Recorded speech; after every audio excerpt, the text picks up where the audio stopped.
Odatiy oqshomlardan biri edi. Keksa bir kishi gazeta ichkarisida bir reklamani ko'rib qoldi. Odamlarni zuluk bilan davolaydigan ajoyib shifoxona. Ularning aytishicha, zuluklar inson tanasidagi hamma kasalliklarni yo'q qiladi. Keksa kishi darhol shifoxonaga qo'ng'iroq qilib, ular bilan shartnoma imzoladi. Ertasi kuni avtobusda yo'lga chiqdi. Avtobus ham to'g'ri uni shifoxonaning eshigi yoniga tashladi. Bu yer shahardan 30 kilometr uzoqda joylashgan 19-asrlarda qurilgan eski bir bino edi. Manzil to'g'ri, lekin shifoxonaning derazalaridan hech kim ko'rinmasdi. Keksa odam biroz o'ylanib turdi va eshikni taqillatdi. Eshikdan yosh hamshira chiqdi va qariyani ichkariga taklif qildi. Keksa odam hamshiradan rostdan ham zuluklar davo bo'la oladimi deb so'radi. Hamshira esa kulgancha, siz o'ylagandan ham yaxshiroq natija beradi deb aytdi. Negadir kasalxona ichkarisi bo'm-bo'sh edi. Xuddi bu shifoxonada undan boshqa hech kim yo'qdek tuyuldi. Ehtimol bu yerda nega yolg'izman deb o'ylayotgandirsiz. Bu yerda faqat men ishlayman.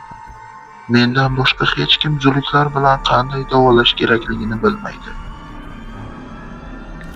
Hamshira banka ichidan qizil zuluklarni oldi va keksa kishining orqasiga qo'yib, birozdan so'ng qaytishini aytdi.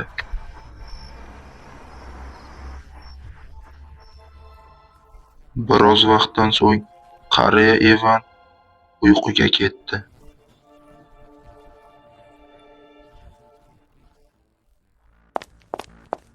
Taxminan 30 daqiqalardan keyin Evan g'ayritabiiy og'riq bilan uyg'onib ketdi. Evan ortiga burilganida katta va qo'rqinchli maxluqlar uning qonini so'rayotgan edi. Evan esa qo'l-oyoqlarini qimirlata olmay, faqat og'riqdan baqirar edi.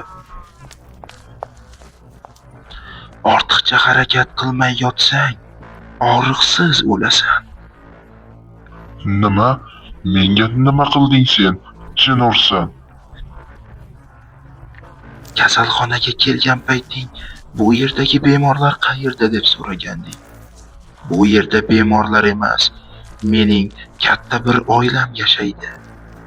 Ko'pchilik bizning arzon va sifatsiz reklamamizga ishonib, bu yerga davolanishga keladi va bizning qurbonimizga aylanishadi. Qo'rqmang, ular ishini tez bitiradi. Barcha kasallaringizdan qutulish uchun bizning shifoxonamizga keling va Horror Admin YouTube kanaliga obuna bo'lishni esingizdan chiqarmang.